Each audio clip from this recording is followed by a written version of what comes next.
Comenzamos con nuestra primera ponencia. Hablemos de Legal Tech y ciberseguridad. ¿Os parece? A eso hemos venido, ¿no? El número de dispositivos inteligentes crece de forma exponencial. No solo son móviles y ordenadores. Ya hablamos de relojes, coches, drones y con ello crecen las posibles amenazas a nuestra seguridad digital. El marco legal está en evolución continua para adaptarse a estas tendencias y esto a la vez nos obliga a todos a complicarnos con nuevas normas. Pues bien, no sufráis porque para hablarnos de ello está con nosotros un invitado que lleva 35 años en ciberseguridad o ciberinteligencia, como prefiere él, y a pesar de ello sigue siendo positivo y optimista ante el futuro. Él es el director del Centro de Análisis y Prospectiva de la Guardia Civil y director del Centro Nacional de Excelencia en Ciberseguridad. Y os aseguro que sus ponencias no dejan a nadie indiferente. Bienvenido, Enrique Ávila. Enrique, ¿qué tal? ¿Cómo estás? ¿Cómo estamos? Buenos días. Me encanta Muchísimas verte. Gracias por la presentación, Elena. Me encanta verte. No podíamos empezar con nadie mejor que tú, tan animado, tan didáctico, tan ameno, hablando de un tema tan desconocido para este sector nuestro, en cierto modo, tan interesante. Así que deseando escucharte. Enrique, gracias. Todo tuyo. Muy bien, gracias a ti. Pues nada, vamos a empezar. Lo primero creo que debo de empezar contando un poquito qué es lo que hago y a qué me dedico para ponernos en situación. Como ha dicho Elena, digamos que tengo dos gorros. Uno dentro de la Guardia Civil como director del Centro de Análisis y Prospectiva, una palabra que, por cierto, se ha puesto muy de moda en el último año. Nosotros llevamos ya más de 12 años haciendo con un centro de estas características y llevamos haciendo esto de la prospectiva. Por otro lado, dirijo un centro adscrito a la Universidad Autónoma de Madrid, que es el Centro Nacional de Excelencia en Ciberseguridad, que también contaré brevemente qué es lo que hacemos allí. Por un lado, nos dedicamos en el Centro de Análisis y Prospectiva a pensar en el futuro. Creo que todos somos conscientes ahora mismo que si no dibujamos escenarios de futuro, no podemos tomar decisiones en el presente que nos lleven a un futuro más o menos deseado. La teoría de los pequeños empujoncitos. Pero para ello tenemos que hacer esa prospectiva, acudir a toda fuente de información, abierta, cerrada, oculta, y a partir de ahí reflexionar.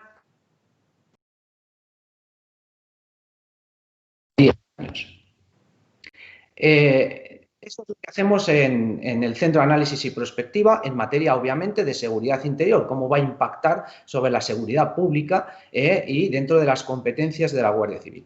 En el Centro Nacional de Excelencia en Ciberseguridad, que parte de un proyecto europeo donde se generaron centros de excelencia en todos los países de nuestro entorno geopolítico, lo que hacemos básicamente es preparar a nuestros agentes para ese futuro, para que sean capaces de enfrentarse a formas delincuenciales que son cada vez más técnicas, más complejas y más recurrentes, como podemos observar en los últimos meses, merced a que nos hemos tenido que recluir en casa y generar un nuevo ecosistema de generación de valor apoyado en las redes de telecomunicaciones.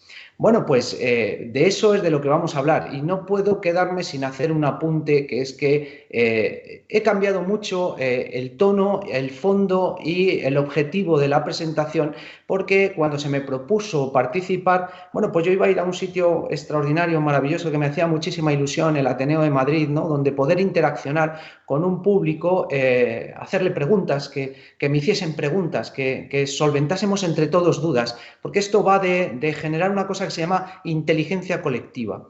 El profesor Innerarity, en su obra, habla de la complejidad del mundo que nos hemos generado, ¿no? Es un mundo cada vez más complejo, supongo que todos estamos de acuerdo en ello, y solamente la diversidad, es decir, la diversidad de modelos de enfrentarnos a los retos que se nos plantean, así como esa inteligencia colectiva que determina la necesidad de aportar todas las capacidades disponibles, hombres, mujeres, científicos, humanistas, personas del mundo legal, la sociología, la política, para poder intentar dar solución, ir llevando a nuestras sociedades a una especie de puerto seguro, sin por ello en un momento dado renunciar a nuestros derechos y nuestras libertades de las que nos hemos dotado, de las que disfrutamos y que muchas veces no valoramos lo suficiente.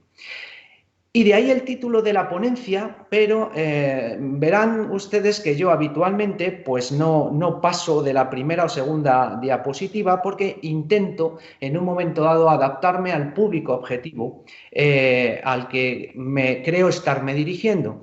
Creo que la mayoría de ustedes con formación diversa pues al menos están están interesados por el mundo de la comunicación, porque la comunicación es fundamental en nuestras sociedades complejas. Y después demostraré, cuando vaya desbrozando la presentación que tengo preparada, cómo llegamos a un punto donde nosotros hacemos cosas relacionadas con la comunicación estratégica en situación de crisis, que me imagino que todo experto en la materia que esté presente en esta ponencia, digamos que tendrá una opinión cuando menos crítica frente a las capacidades de comunicación de crisis que hemos desarrollado a nivel global, no solamente en este país.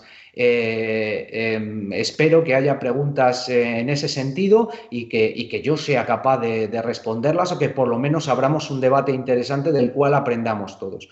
Por eso, quizá lo primero, para entender cuál es nuestro problema, debemos de describir un escenario. Elena lo ha dicho en la presentación. Estamos incorporando trillones de dispositivos a nuestras redes de conocimiento, de generación de conocimiento y de comunicaciones, de tal manera que la complejidad del subyacente tecnológico cada vez es mayor. Ya no estamos hablando de PCs encima de una mesa, de terminales móviles, mal llamados teléfonos móviles, porque referirnos conceptualmente de forma errónea frente a un objeto incide en que nos hacemos más vulnerables. Si pensamos en nuestro terminal móvil como un teléfono, es decir, un aparato para hablar, estamos perdiendo de vista todo lo que lleva por detrás ese terminal inteligente que es básicamente nuestra vida.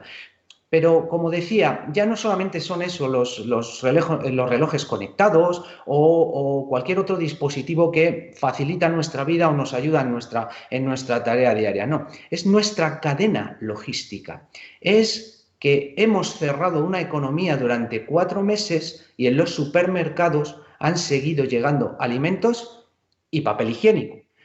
Lo cual ha sido muy de agradecer, dadas la carestía que hubo en los primeros días de ese producto tan indispensable para una vida sana y ordenada. Es que lleguen esos alimentos a los supermercados, pero es que llegue la energía a nuestra casa. ¿Qué hubiese pasado con nuestra sociedad si no hubiésemos tenido redes de comunicaciones avanzadas? Y tenemos en este país, deberíamos estar orgullosos, unas de las redes de telecomunicaciones más avanzadas del mundo, y poder hacer esto que estamos haciendo ahora, poder seguir comunicando, poder seguir generando valor, poder seguir operando con equipos de trabajo, y de tal manera que, aunque de forma parcial y a lo mejor todavía no muy rodada, hemos seguido pudiendo tomar decisiones, hemos seguido pudiendo mantener negocios activos.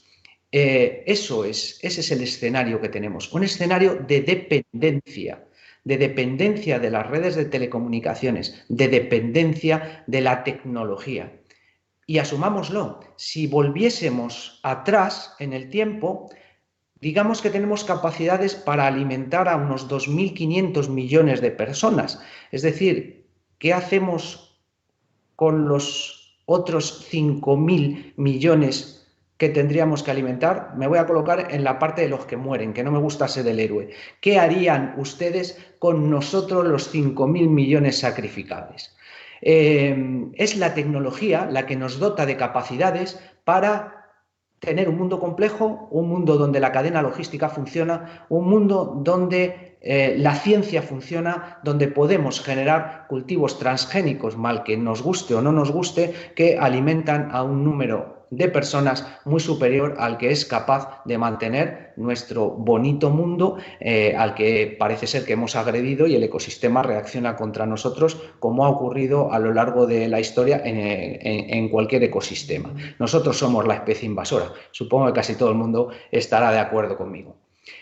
Por lo tanto, llegaríamos a la parte de ¿qué es lo que he hecho con esta ponencia? Pues realmente en este formato y en todas las ponencias creo que se debe de generar interés y se debe de generar conocimiento compartido. Yo no les voy a llevar por un conjunto de leyes aplicables en el dominio del ciberespacio. Es nuestro quinto dominio de ejercicio de nuestra soberanía como país. Y además es un dominio que tiene unas particularidades que inducen una dificultad adicional para el ejercicio de esa soberanía, que es la transnacionalidad. Por un lado, no hay realmente unas fronteras. Para la persecución de un delito habitualmente tienes que acudir a lo que son canales de cooperación policiales, judiciales, etcétera, etcétera, etcétera. Imagínense cuando aparece un punto de luz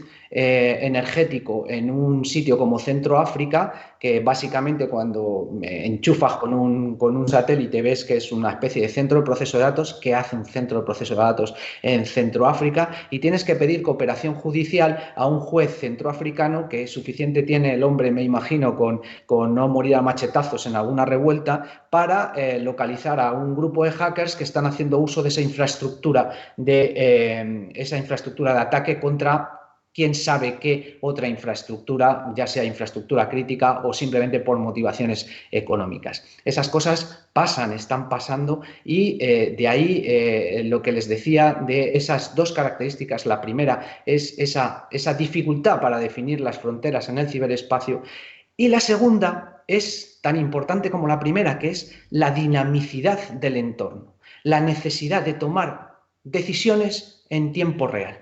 Y resulta que los seres humanos, como especie biológica, estamos diseñados, muy bien diseñados, para sobrevivir en la sabana. Es decir, computamos en multiproceso simétrico paralelo, tenemos 100.000 millones de neuronas, en principio interconectadas de alguna manera, pero tenemos una dificultad, y es que computamos a hercios porque nuestras conexiones son bioquímicas, bioeléctricas, y no son eléctricas. Por lo tanto, nuestra máxima velocidad son hercios. Y resulta que nuestro mundo, en la situación en la que nos movemos ahora, tiene que computar a terahercios, tiene que tomar decisiones prácticamente en tiempo real. Por lo tanto, los seres humanos estamos siendo progresivamente apartados de los procesos de toma de decisión y nos sustituyen algoritmos, y ya van llegando cosas que se llaman inteligencias artificiales con capacidad de autoaprendizaje.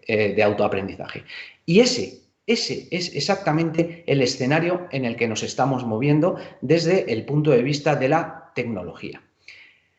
¿Dónde vamos a ir y por qué oriento la presentación a esta generación de conocimiento? Pues voy a ver la parte legal y de Legal Tech, de Lautech, de cumplimiento normativo, básicamente desde el punto de vista más práctico que teórico. No vamos a hacer una revisión de las leyes. No tienen más que bajarse del BOE el código de ciberseguridad, donde está toda la normativa, y un experto jurídico en la materia que esté versado en el lenguaje tecnológico les sabrá explicar, posiblemente mucho mejor que yo, cómo se aplica o qué riesgos y amenazas por la inaplicación del cumplimiento normativo se generan en este punto. Yo creo que la mayoría de ustedes estarán en pequeñas y medianas empresas, posiblemente relacionadas con la comunicación estratégica, o pequeñas y medianas empresas de cualquier sector.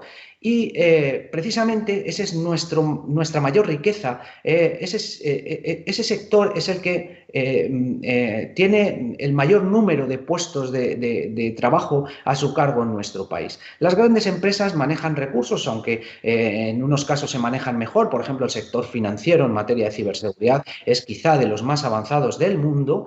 Se manejan de una manera, digamos, muy naif. Todavía no hemos entendido que nuestro negocio, lo que estamos haciendo en estos mismos momentos, es manejar la red para comunicarnos. Estamos haciendo uso de protocolos y servicios que, si no aseguramos convenientemente, nos pueden generar problemas, tanto a niveles productivos como a niveles reputacionales. En mitad de la pandemia salió en prensa que se estaba celebrando una videoconferencia entre expertos en la lucha contra los delitos de pedofilia y entró alguien que empezó a proyectar vídeos pedófilos de una dureza impresionante y no lograban pararlo. El ataque reputacional contra el organizador, la empresa organizadora del evento, pues no sé qué consecuencias tendría, pero desde luego no creo que fuesen muy agradables. Eso es algo que tenemos que interiorizar. Y es el Estado, al menos en nuestro sistema, el que marca las reglas del juego. Y nuestro supraestado, porque nosotros pertenecemos a un ecosistema que se llama la Unión Europea, donde se generan normas comunes para todos los países que la conforman, normas de obligado cumplimiento, ya sea a través de reglamentos o ya sea a través de directivas. Y a lo largo de los últimos años se ha cometido un error bastante, por lo menos en mi trayectoria profesional, se ha cometido un error bastante importante, que es confundir básicamente lo que es la protección de un derecho fundamental, que es la protección de datos, las sucesivas leyes orgánicas de protección de datos, los reglamentos europeos de protección de datos, con lo que es la seguridad de la información. Miren, yo he sido durante 4 años el jefe de seguridad de la información de la Guardia Civil, donde hay que evitar que se exfiltre información, y eso solamente se evita a través de el despliegue de infraestructuras, de una infraestructura técnica que minimice los riesgos de exfiltración de información, que minimice los riesgos de ataque para exfiltrar la información, pero no tiene nada que ver o debe de estar separado con la protección de un derecho fundamental como es la protección de datos. Por lo tanto, yo me voy a referir poco a la protección de datos, dado que hay mucha literatura sobre ello, y me voy a centrar más en lo que es la protección de la información y por qué debemos de invertir, esto es una inversión y no es un gasto, en la protección de nuestros activos, que son activos estratégicos. En el mundo del siglo XXI hay 2 activos estratégicos para las empresas. Y si alguien tiene alguna opinión diversa, espero que la exponga en el turno de preguntas. Bajo mi punto de vista, esos 2 activos estratégicos son, por supuesto, los activos tecnológicos y los activos de talento. Son los 2 activos en los que hay que invertir recursos, todos los que estén disponibles. Sin talento y sin tecnología no se puede competir en un mercado global.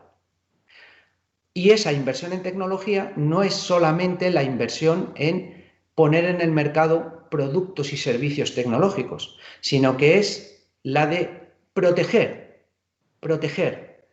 todos esos activos que tenemos, o que queremos poner en el mercado, de tal manera que podamos competir durante un tiempo razonable hasta que esos activos caduquen y vuelvan a tener que ser rehechos o haya nuevas ideas, de tal manera que nuestros competidores no puedan en un momento dado vulnerar nuestra seguridad por exfiltración dolosa o culposa de esa información y conocimiento asociado al mismo. Para ello tenemos una serie de herramientas. Que están más conectadas con el mundo de la inteligencia que con el mundo de la ciberseguridad. Por eso Elena decía al principio que a mí me gusta hablar más de ciberinteligencia. Creo que es un estatus superior. A lo largo de mi trayectoria profesional, Dios, Elena ha dicho que llevo 35 años en esto. Qué mayor soy, me tengo que retirar cuanto antes y los jóvenes tienen que coger la bandera. He pasado desde tirar cable por el suelo hasta administrar equipos, administrar redes de área extensa, administrar perímetros de seguridad en el Ministerio del Interior, en el Tribunal Constitucional, en la Guardia Civil, hasta dirigir proyectos de despliegue de medidas y de contramedidas, salvaguardar la información y ahora a pensar en qué riesgos y amenazas se plantean en el futuro para poder intentar tomar medidas ahora que nos protejan en ese futuro. Es toda una carrera profesional y esa carrera profesional lo que te da es una visión holística del problema. Una visión donde te das cuenta, y yo me di cuenta en un momento dado de esa trayectoria profesional, de que debía de conocer el derecho, porque al final es el Estado y ese grupo de estados del que hablaba al principio el que determina las normas y lo hace con un objetivo concreto, y el objetivo concreto es el de salvaguardar nuestro modelo social.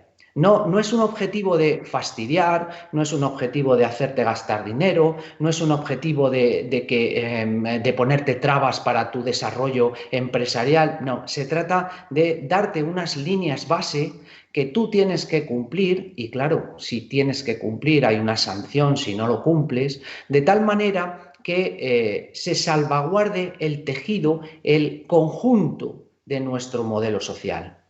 Si cae, y más en un mundo interconectado como el que tenemos, una pieza importante de nuestro modelo productivo, algo que denominaríamos infraestructura crítica, tenemos un problema que puede afectar a toda la sociedad. Y entonces hablamos mucho de ataques contra infraestructuras críticas, que bueno, la gente lo ve así como una cosa lejana. Bueno, pues cada día se producen centenares, miles de ataques contra esas infraestructuras críticas, la mayoría de las veces pues hechas por aficionados que no pueden en un momento dado pues atravesar un perímetro de seguridad bien conformado, etcétera, etcétera. Pero en muchas ocasiones estamos hablando de es el dinero estúpido. Estamos hablando de acceso a recursos económicos. Estamos hablando de inteligencia económica que los franceses, que digamos que tienen un lenguaje más directo, llaman guerra económica, porque la guerra económica existe. ¿Qué pasa con miles de puestos de trabajo si una de nuestras grandes IBEX 35 pierde una obra pública en un país de fuera de España porque le han hecho una acción de guerra económica y han accedido a los datos de oferta de esa gran obra pública donde a lo mejor van a trabajar 2.000, 3.000, 4.000 personas de este país? Pues que pierden el concurso y nunca han sabido por qué han perdido el concurso. Y el concurso lo han perdido porque se les ha hecho un ataque y se ha extraído información que era estratégica para ganar ese concurso. Así que no es que sea más importante de lo que creemos, es estratégicamente importante invertir en esos dos activos que les he dicho al principio. Invertir en tecnología de ciberseguridad, invertir en talento que sepa manejar y que sepa en un momento dado desarrollar todas las capacidades necesarias para que esa tecnología funcione, porque cuántas veces nos hemos encontrado con que nos han vendido una tecnología para la que no tenemos madurez o que no sabemos utilizar al menos en una parte importante de sus funcionalidades. Eso también hay que tener mucho cuidado. Les nombraría entonces básicamente tres normas sobre las que deben de poner atención y voy a dar muy poco detalle sobre ellas, pero por favor tomen nota porque creo que van a tener un impacto absoluto en los próximos años. Salvo apocalipsis zombie mediante, que cualquiera sabe, porque ya estamos en este año 2020, yo creo un poco a la espera de que nos dé el meteorito, ¿no? Pocas cosas más nos pueden ocurrir, ¿no? Entonces, por un lado, algo que casi nadie cae en ello, que levanten la mano los penalistas que estén enganchados. Hubo una reforma en nuestros códigos penales de Europa, no solamente en el de España, en el año 2013, la transposición de la directiva 2013/40, si no recuerdo mal, donde se modificaron nuestros códigos penales para determinar la responsabilidad penal de las personas jurídicas en temas relacionados con los incumplimientos normativos en ciberseguridad.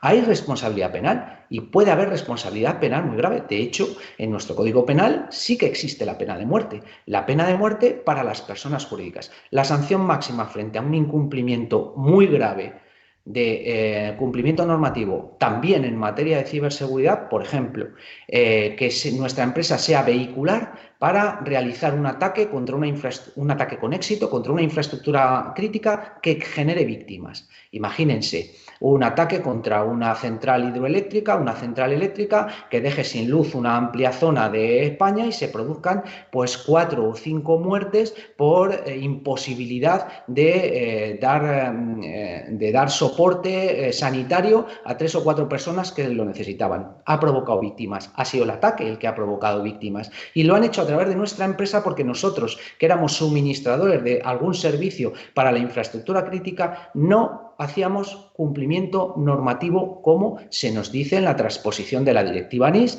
el Real Decreto 12/2018, que pone como base en nuestro país una cosa muy interesante que les aconsejo que si no la conocen lean, que es nuestro Esquema Nacional de Seguridad. El Esquema Nacional de Seguridad es de aplicación obligatoria para las administraciones públicas, pero se ha establecido como línea base también para cualquier corporación, entidad privada, etcétera, etcétera, etcétera, porque te da una serie de normas, una normativa relacionada con una ISO 27000, etcétera, etcétera, que si tú cumples, digamos que lo que haces es rebajar la posible responsabilidad que tengas frente a un acto de las características del que he contado. Ese Real Decreto, y es aquí donde me gustaría hacer hincapié, porque eso nos va a afectar a todos, y mírenlo para sus empresas, habla de una figura que tiene mal nombre en nuestra historia, en nuestro lenguaje habitual. ¿Han oído ustedes hablar de una cosa que se llama el chivato? Sí, ese niño o niña al que pegábamos collejas por decirle al profesor alguna maldad que habíamos hecho en grupo, normalmente ahora sería acoso escolar y cosas similares. Y esa figura del chivato ahora mismo tiene una directiva, que es la directiva del filtrador, que tiene que ser traspuesta. Creo que queda un año para su transposición a nuestro ordenamiento jurídico y va a generar que frente a incumplimientos normativos, también en materia de ciberseguridad, un filtrador interno denuncie a través de los canales que obligatoriamente tienen que estar dentro de nuestras empresas, esos canales de denuncia que se utilizarán para esto y para otras cosas, o incluso hacia fuera, hacia el organismo competente del Estado que tiene que recibir, por ejemplo, una exfiltración de información que afecte a derechos fundamentales, por ejemplo, el tema de protección de datos. Ese es el modelo que nos hemos dado, eso es lo que en un momento dado podemos imaginar dentro de nuestro pequeño despacho de abogados, una pequeña y mediana empresa, donde proveemos de servicios de cumplimiento normativo, protección de datos, exfiltración de información, cumplimiento de Esquema Nacional de Seguridad, a empresas mucho más grandes que nosotros. Por un lado, tenemos que ayudar a esas empresas a que vean el cumplimiento normativo como algo positivo para la empresa. Es una inversión, no es un gasto, nos protege. No ponemos cámaras de circuito cerrado en nuestras oficinas. ¿Cómo no vamos a proteger nuestro perímetro de seguridad? ¿Cómo no vamos a proteger que haya de forma dolosa o culposa una exfiltración de información estratégica para nuestra organización? Pues claro que tenemos que protegerlo. Y además tenemos que invertir en ese talento que conoce, que sabe, que es un técnico especializado en este tipo de protección. Y me están diciendo que me queda ya poco tiempo, simplemente me gustaría, en el turno de preguntas entiendo que saldrán preguntas muy interesantes, orientarles y ponerles, a ver, que esto lo tengo que pasar yo, voy a pasar las diapositivas, discúlpenme, y vamos a llegar a algo que entiendo que los comunicadores en la sala verán como óptimo, que es un pequeño vídeo de algo que hemos hecho desde Guardia Civil, que acabamos de lanzar, y verán algo importante. Tenemos 3 vías de acción. La vía técnica,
Bueno, no les entretengo más. Habrán visto que nuestros equipos, en esta acción del Estado para detectar talento, tienen que estar configurados con 3 perfiles.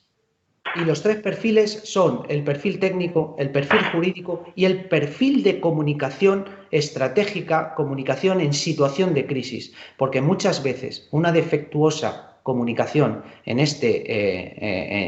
una acción de estas características supone muchas mayores pérdidas para cualquier empresa o para cualquier organización. Ustedes tienen el futuro de esta comunicación, tienen el presente y el futuro de esta comunicación y son fundamentales en la protección del ciberespacio. Y por mi parte, devuelvo la conexión y nada, quedo a la espera de sus preguntas. Un placer haber estado con ustedes y muchísimas gracias. Gracias. Gracias a ti, Enrique. No sé si me ves, Enrique. No, yo no te veo. No, yo tampoco me veo. No sé si realización. Vamos a ver. No sé qué pasa aquí. A ver, un momento.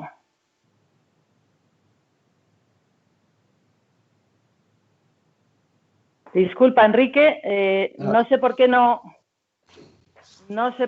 me ves, pero me oyes, ¿verdad? Te oigo perfectamente. Puedes tener nada. apagada la cámara, a lo mejor. Sí, estamos mirándolo. Mientras tanto, Enrique, Vale. como me oyes, que eso es lo importante, sí. Aunque no me veas, no te preocupes, tengo algunas preguntas. Vamos a ver cómo vamos de tiempo. Te preguntan si las empresas deben tener un especialista en ciberseguridad o ciberinteligencia o es suficiente con un gabinete de crisis, con un departamento de crisis.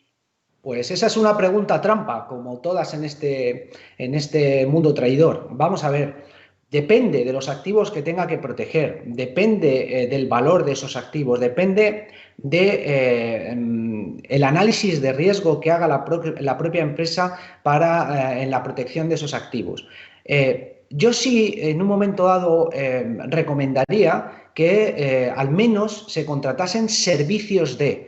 Muchas empresas no pueden tener especialistas de todo, pero sí que es verdad que se está configurando un ecosistema de empresas muy potente en nuestro país en materias relacionadas con la ciberseguridad y la ciberinteligencia que proveen de esos servicios, bueno, pues como se proveen otros servicios. Los propios grandes de la telecomunicación y todas que proveen servicios en la nube, algunos de ellos ya los tienen integrados en su propia infraestructura de seguridad. Bueno, pues si se opta por esa provisión de servicios en la nube, se puede hacer uso de esos servicios mínimos de cumplimiento normativo, porque, por ejemplo, pues la nube de Microsoft o la nube de Google aquí en España se han certificado ante el Centro Criptológico Nacional de tal manera que hacen un cumplimiento normativo estricto en función del nivel de seguridad que tú quieras. Bueno, pues para las administraciones públicas o para una administración de seguridad como en la que yo trabajo, pues tienen cumplimiento normativo en materia de ciberseguridad a nivel alto y está certificado por el Centro Criptológico Nacional,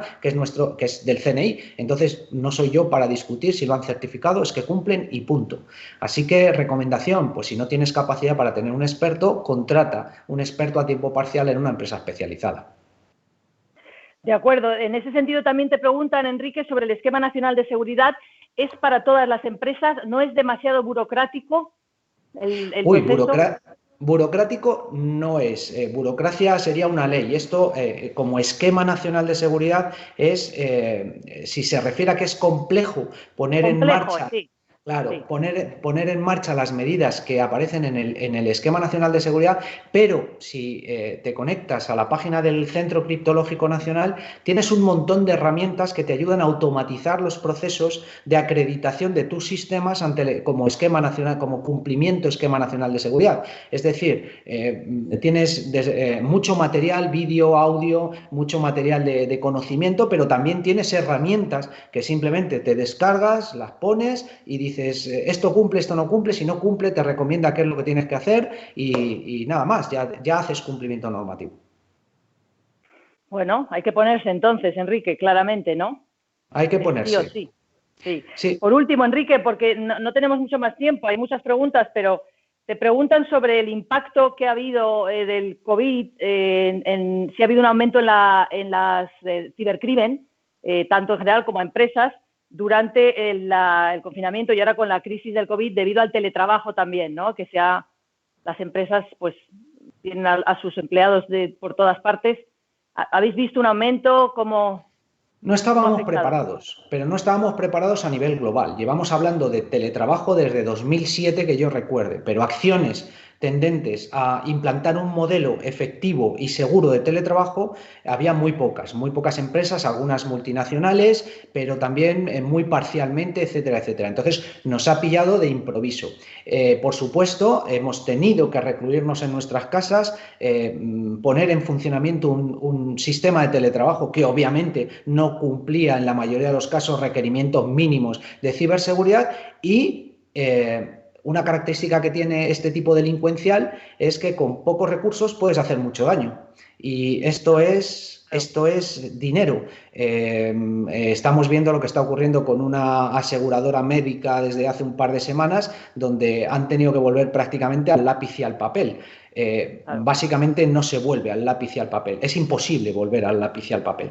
Entonces, bueno, pues hay que trabajar en ello. Espero que esto nos haya enseñado y que se inviertan esos recursos de los que estaba hablando y se reclute ese talento para generar infraestructuras de verdad útiles y eficientes también en materia de ciberseguridad. Que esto era un poco muy interesante lo que has comentado sobre el ataque reputacional e invertir en estratégicamente invertir en tecnología y talento. Me quedo con eso, Enrique, porque no hay tiempo para más, y en la frase con la que comenzabas casi, porque decía, si no diseñamos escenarios de futuro, no podemos tomar decisiones en el presente. Así que muchísimas gracias por esta ponencia tan inspiradora, tan completa, y como hemos dicho, todas las empresas tenemos que ponernos a ello, a ser seguras, no solo en datos, sino también en información, en nuestra propia información. Enrique Ávila, muchísimas gracias por acompañarnos en este Inspirational 20. Te dejo para seguir con la siguiente ponencia en la que vamos a hablar de cómo innovar para la población senior.